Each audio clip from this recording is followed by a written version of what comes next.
اعوذ باللہ من الشیطان الرجیم بسم اللہ الرحمن الرحیم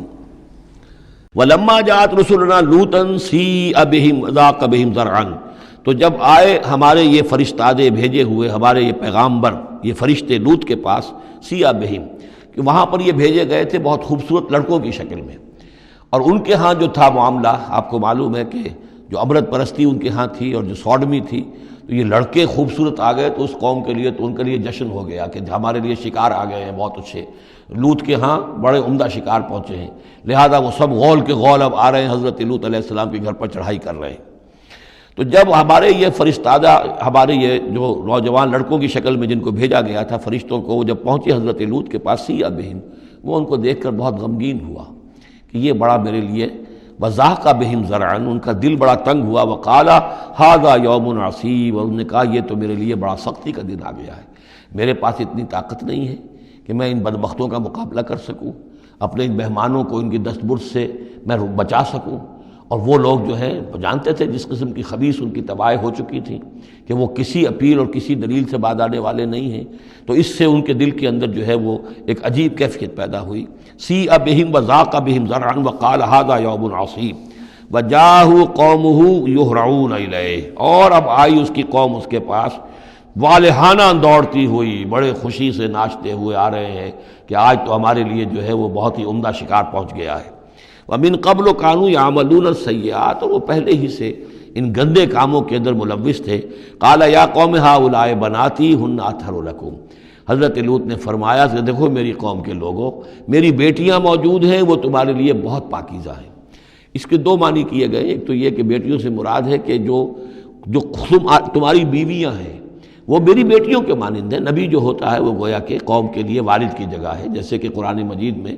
وَأَزْوَاجُهُ أُمَّهَاتُهُمْ، حضور کی تمام ازواج جو ہیں وہ پوری امت کے لیے ماؤں کے درجے میں ہیں، تو گویا کہ یہ میری بیٹیاں ہیں، اللہ نے تمہارے لیے ان کو پیدا کیا ہے، تمہارے لیے جوڑا بنایا ہے، وہ پاک جو ہے تمہارے لیے راستہ اپنی شہوت کی کے تقاضے کو پورا کرنے کے لیے صحیح راستہ اس کو چھوڑ کر، اور یہ بھی ہو سکتا ہے کہ انہوں نے اپنی بیٹیوں ہی کو پیش کیا ہو کہ تمہیں اگر کرنا ہی ہے تو نکاح کر لو، میں اپنی بیٹیاں تمہیں نکاح میں دینے کو تیار ہوں، لیکن میرے جو یہ مہمان ہیں ان کے بارے میں مجھے رسوا نہ کرو۔ قال یا قوم هؤلاء بناتی هن اطہر لکم فاتقوا اللہ ولا تخزون فی ضیفی، تو اللہ کا خوف کرو اور دیکھو مجھے میرے مہمانوں کے معاملے میں رسوا مت کرو۔ الیس منکم رجل رشید، کیا تم میں کوئی ایک آدمی بھی شریف اور کوئی ایک آدمی بھی نیک چلن نہیں رہا؟ یعنی کوئی تو تم میں سے ایسا نکل آتا جو میرا ساتھ دیتا، جو میری ہاں میں ہاں ملاتا، تم میں تو معلوم ہوتا کہ کوئی ایک شخص بھی شریف النفس باقی نہیں رہا۔ قالوا لقد علمت ما لنا فی بناتک من حق، انہوں نے کہا کہ اے لوط تمہیں خوب معلوم ہے تمہاری بیٹیوں پر ہمارا کوئی حق نہیں ہے، اس سے معلوم ہوتا ہے وہ دوسری ہی بات ہی زیادہ راجح ہے۔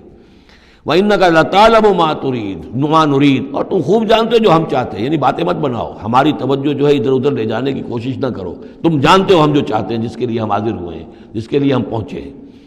قَالَ لَوْ أَنَّ لِي بِكُمْ قُوَّةً، انہوں نے کہا کاش کہ میرے پاس تمہارے مقابلے کے لیے کوئی طاقت ہوتی، او آوی الی رکن شدید، یا وہ کوئی قلعہ ایسا ہوتا جس میں مضبوط میں جا کر پناہ لے لیتا اور تم سے اپنے آپ کو اور اپنے مہمانوں کو بچا لیتا۔ یہاں ہے اصل میں حضور صلی اللہ علیہ وسلم کی ایک حدیث میں الفاظ آئے ہیں، یرحم اللہ لوطا لقد کان یاوی الی رکن شدید، اللہ تعالیٰ رحم فرمائے لوط پر، وہ ایک مضبوط قلعے میں تھے، اللہ تعالیٰ کی حفاظت تو انہیں حاصل تھی، لیکن یہ کہ اس وقت جو صورت بن گئی تھی ان کے لیے، جیسے جب جادوگروں نے جو اپنے انچھر پھینکے تھے اور وہ بھی بن گئے تھے فرعون کے دربار میں، وہ بھی شکل اختیار کر لی تھی انہوں نے سانپوں کی، تو حضرت موسیٰ پر بھی وقتی طور پر خوف طاری ہو گیا تھا۔ تو بنائے طب بشری خوف کا ہو جانا یہ کوئی نبوت کی عصمت کے منافی نہیں ہے۔ تو یہاں پر بھی اللہ تعالیٰ کی حفاظت تھی، اور جیسا کہ آیا فرشتوں نے پھر ذرا سا ایک ہاتھ ہلایا اور سب کے سب اندھے ہو گئے، وہ اس طرح کا معاملہ تفاصیل تورات میں ہے۔ قال لو ان لی بکم، لیکن جو حسرت کی کیفیت تھی اور جس طرح ضیق میں ان کی جان اس وقت آئی تھی، اس کا تصور کیجئے، کاش کہ میرے پاس تمہارے مقابلے کے لیے طاقت ہوتی، او آوی الی رکن شدید، یا کوئی ایسا ہوتا مضبوط مستحکم قلعہ جس میں جا کر میں پناہ لے لیتا۔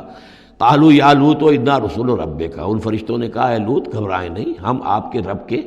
پیغامبر ہیں، بھیجے ہوئے ہیں، لن یصلوا الیک، یہ آپ تک پہنچ ہی نہیں پائیں گے، آپ کو کوئی گردن نہیں پہنچا سکیں گے، آپ بالکل اطمینان رکھیں۔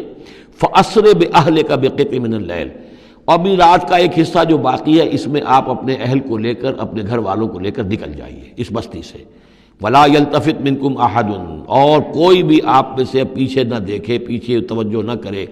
پیچھے کی طرف کوئی خیال نہ آئے کہ ہمارے دوست تھے اور ہمارے یہ تھے اور ہمارے عزیز تھے، إِلَّا امْرَأَتَكَ، اور آپ کی بیوی بھی ساتھ نہیں جائے گی، وہ بھی یہیں رہے گی۔ یہ دو بیویاں ہیں جلیل القدر پیغمبروں کی، جن کا ذکر پھر آئے گا بڑی وضاحت کے ساتھ سورہ تحریم میں۔ ایک حضرت نوح علیہ السلام کی بیوی اور ایک حضرت لوط کی بیوی،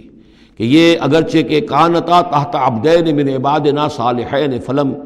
فخانتاہما فلم یغنیا عنہما من اللہ شیئا، اگرچہ وہ ہمارے دو بہت ہی نیک اور بہت ہی برگزیدہ بندوں کے تحت تھیں، ان کے گھروں میں آباد تھیں، لیکن یہ کہ انہوں نے خیانت کی، اور اس کے نتیجے میں یہ ہے کہ پھر وہ اللہ تعالیٰ کے عذاب سے ان کے شوہر انہیں بچا نہیں سکے۔ نہ حضرت نوح بچا سکے اپنی اس بیوی کو، اور نہ حضرت لوط بچا سکے اپنی اس بیوی کو۔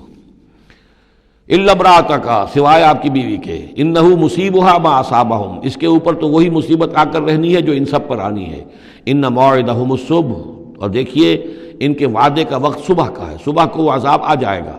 الیس الصبح بقریب، کیا صبح قریب نہیں ہے؟ یعنی اب جلدی کیجئے، اب آپ فوری طور پر یہاں سے اپنی بچیوں کو لے کر نکل جائیے۔ فلما جاء امرنا جعلنا عالیہا سافلہا، جب ہمارا حکم آ پہنچا ہم نے اس کے اونچے کو نیچا کر دیا، یعنی کسی بستی کو تلپٹ کیا جائے تو چھت نیچے ہو جائے گی اور جو بنیادیں اوپر آ جائیں گی۔ عالیہا سافلہا، الٹ کر رکھ دیا بستیوں کو۔ وامطرنا علیہا حجارۃ من سجیل، اور مزید ان کے اوپر ہم نے بارش برسائی کنکروں کی، پتھروں کی، یعنی یہ کہ ایک طرف تو یہ کہ کچھ زلزلہ آیا یا کچھ اور زمین میں دھماکہ ہوا، ایکسپلوژن ہوا جس سے وہ بستیاں الٹ گئیں، اور اس کے بعد یہ ہے کہ آسمان سے پھر بارش ہوئی ہے ان پر سجیل۔ یہ سجیل اصل میں فارسی کا لفظ ہے سنگ گل، سنگ گل یعنی یہ کہ مٹی جو ہے اگر کسی صحرا کے اندر تھوڑی سی پھوار پڑے اور زیادہ تیز بارش نہ ہو تو وہ ہر قطرے کے ساتھ تھوڑی سی مٹی مل کر وہ ایک چھوٹا سا دانہ بنتا ہے، اور وہ پھر دھوپ جب پڑتی ہے تو وہ پھر پک جاتا ہے، جیسے کہ کہیں آپ اینٹیں پکاتے ہیں اپنے بھٹیوں کے اندر، یہ پھر کہلاتی ہے سنگ گل۔ یعنی یہ پتھر تو ہے لیکن یہ پتھر نہیں ہے، یہ مٹی کے بنے ہوئے پتھر ہیں، کنکر ہیں۔ ان کنکروں کی بارش ہوئی جس کے اندر کہ اس کو بالکل دفن کر دیا گیا ان دونوں شہروں کو۔ منضود، تہ بر تہ، تہ بر تہ، وہ جو بارش ہو رہی تھی کنکروں کی تہ بر تہ۔ مسومۃ عند ربک، اور وہ نشان زد تھے تیرے رب کی طرف سے، یعنی ہر ایک کے لیے معلوم تھا کہ کس کو کون سا پتھر لگنا ہے اور کون سا جو شخص ہے اس کی ہلاکت کس کے ذریعے سے ہونی ہے۔ وما ہی من الظالمین ببعید، اور یہ ان ظالموں سے کوئی زیادہ دور نہیں ہے، یعنی جو مشرکین مکہ ہیں، جو قریش ہیں اور عرب کے جو مشرک ہیں، ان سے یہ بستیاں کوئی دور تو نہیں ہیں، اس لیے کہ یہ جب جاتے تھے فلسطین کی طرف اپنے قافلے لے کر تو یہاں سے گزرتے تھے۔ قوم سمود کا مسکن بھی ان کے راستے میں آتے تھے، قوم مدین کا علاقہ بھی ان کے راستے میں آتا تھا، پھر یہ عمورہ اور صدوم کی بستیوں کے جو ہے یہ بھی کچھ ان کے جو آثار باقی رہ گئے تھے وہ بھی آتے تھے۔